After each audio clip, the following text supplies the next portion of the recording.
years now.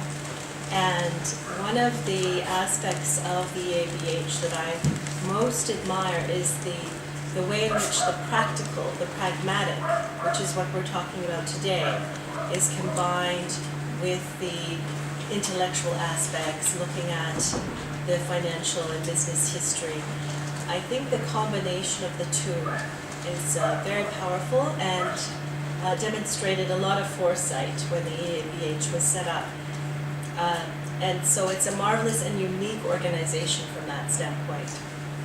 And I have had the good fortune of meeting a number of you around the table. I haven't met everyone, so I hope that over the course of the next few days I'll have a chance to speak with those of you that I haven't met, and I welcome your questions.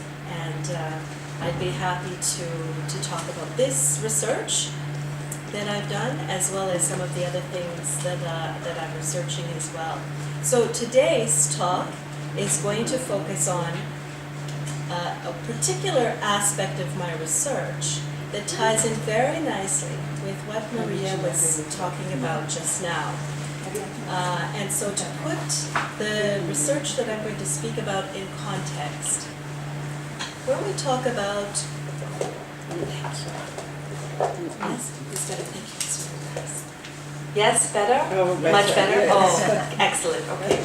Thank you, Teresa. Bring it even closer. Okay, so to put this research in context, which I'm going to be talking about implementation of an electronic document and records management system. And so we're really talking about the stage of the records life cycle that Maria spoke about, when the records are still active, as in their registry systems. But over the course of the next few days, we'll be talking about challenges that go beyond this, of course, talking about digital preservation, so the entire preservation and the whole life cycle. So I just want to put this presentation in the context of the life cycle. We're really focused here more on the active phase of the life cycle. So does everyone here, I'm just curious, in your context in which you're working, would you have responsibility also for advising on the management of the records before they're transferred to the historical archives? Yes, you can show hands. Yeah, some? Mm-hmm. Yeah, about half? Yeah. So the question is, would you have responsibility for advising on the management of records or the management of archives before they come into the custody of an historical archives? Yes? Up to now for paper archives for our Paper, yes, Mm-hmm. yes. It's more challenging for the digital because many times, of course, as Maria was saying, archivists are not recognized as having a responsibility for the digital. I remember having this conversation when I was working in banking with one of the managing directors in IT. And I was having a conversation about managing email at the time. And he commented, this was many years ago, I think attitudes have changed. Emails are not records, that was the first thing. But you're responsible for records management. Records management is about paper records and just moving them into off-site storage. So times have changed, but not in every context. So we have a challenge to be able to communicate our responsibility for records, no matter the physical format and no matter where they are in the organization. So this puts the presentation in a context. Now this research I undertook is started as part of the Inter Pares 3 project. The Inter Pares 3 project is a project, as many of you may know, was started 10 years ago, now Inter Pares itself, by Professor Luciano Duranti, who is a professor of archival science at the university that I work at now, the University of British Columbia. So Interpares 3 was particularly concerned with the practical application of ideas that had been developed in Interpares 1 and 2. And so when I joined the University of British Columbia, I joined Interpares 3. And we were looking particularly at some of the organizational cultural barriers to the implementation of electronic document and records management systems. Okay, so just to give you a summary, this one-slide summary of what we discovered in this research. Well, we all know that electronic document and records management systems help us manage digital records. Does everyone know, do you have a good concept of what an electronic document and records management system is? Okay, just in case, I'll give you a definition. Okay, so an electronic document and records management system, here's the definition from Needlinger and Wilson, 2008, is a type of management information system designed and developed based on the record's life cycle. Okay? The record's life cycle, of course, as you know, it's a metaphor. It's used in records management to signify the governance and control of records from creation to final disposition. So these systems, these types of information systems, encompass processes from file creation, records capture, appraisal, retention and disposition, and providing access. And all of these steps through the life cycle, not preservation though. I note that preservation, these systems generally do not help us with the digital preservation problem. Although many records managers thought that we solved that problem too with these systems, that's a mistake.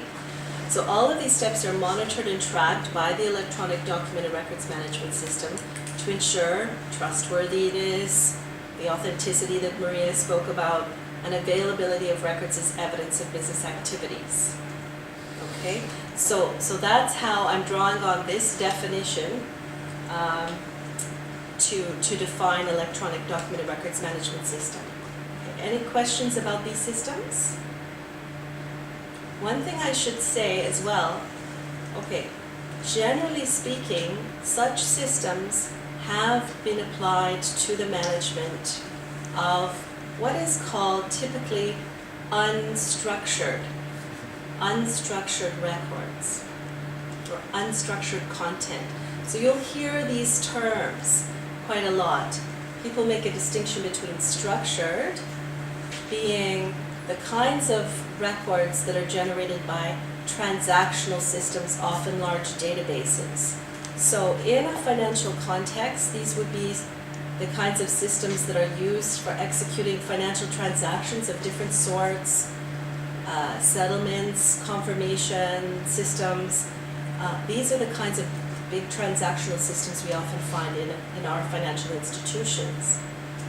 In contrast, so-called unstructured records are those that tend to be more what would we call business correspondence, and they're often created by office productivity software like Word, Excel, PowerPoint presentations, and so on.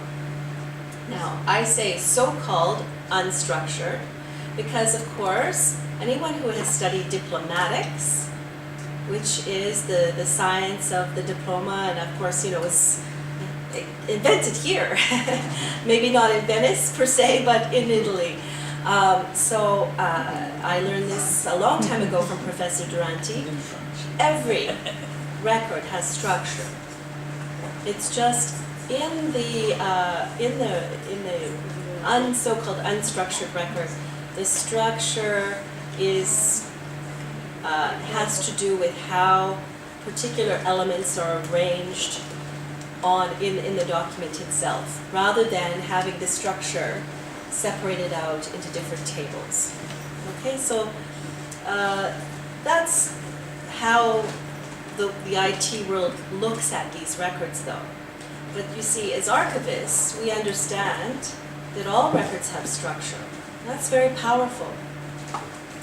It's powerful for lots of different reasons that I can't go into here and now, but in any case, it's very important to understand how the IT world looks at these records. So it's really the unstructured content that you primarily find in these systems. Okay, so we have many years of experience actually in implementing these systems now. How many here have actually had experience implementing an electronic document and record system? Yes, Philip? Anyone else? Sort of? Maybe? Okay. So you know that it's technically complex. It is very technically complex to implement one of these systems. However, what is even more difficult, it seems, than the technical issues are the organizational and human issues associated with implementing these systems. And it seemed that, even though we had made progress with things like the kinds of functional requirements for electronic record-keeping systems that Maria spoke about, the ISO standard, ICA standard, MOREC, and in the United States or North American context, the DoD 5015 standard. It seemed we are not successful in implementing these systems. They remain a challenge for us. There are very few really successful implementations. So in Inter Pares 3, we wanted to explore why. Why is this the case? And it seemed the organizational and human factors really accounted for this. Okay, so then we wanted to be able to study this in detail. So we did that. We studied it in detail. And I'll talk a bit more about how we studied it. And we found that there were 4 broad categories of organizational and human behavioral factors that really seem to be predictors, or in this case, risks to a successful implementation. The governance framework around which the system was, or the governance context of the system, such as the management framework, training on the system itself, the process of the changing and implementing the system, and then this, what we've called human behavior, the funny way that people are about records. People become very attached to their records. And we, as archivists, we know this. We try and, can we dispose of these records in some cases? No. It's like going into the lion's den. No, they won't let you near their records. And yet other people, they don't want to be bothered with records. Get rid of them all. Human beings are funny. We're very unpredictable. And so we are a challenge to implementing these systems. And it's these human aspects of record keeping that we really wanted to understand. So then after the Inter Pares 3 research, what I'm going to show you today, we developed a web-based risk assessment tool. I carried on the research a little bit after Inter Pares 3. And I will show you the tool, if the gods of the internet are kind to me, and how it works. Okay, so that's the summary. Let me go through this a little bit again. So I'm going to repeat myself a little bit in saying that, of course, when we undertake one of these EDMRS implementations, it's a very expensive undertaking because we have to purchase the system, which these systems in and of themselves are not inexpensive, and especially if we're implementing them in a large organization. And then a lot of time and effort has to be put into actually bringing the records into the system and under control. Training has to be provided and so on. So it's extremely important, obviously, when you're entering into one of these projects that it's done properly. And it's turning out that these are very high-risk projects. As the success rate of the project's not very good. And so it can be a real career breaker to enter into one of these projects and not get it right. So definitely caution is advised here. Now, in the past, we've really made the mistake of thinking that a successful implementation of an electronic document and records management system was on the technical grounds. So if I just pick the right technical system, it had all the functionality that behaved the way that it was supposed to, was designed properly and so on, that we would be successful.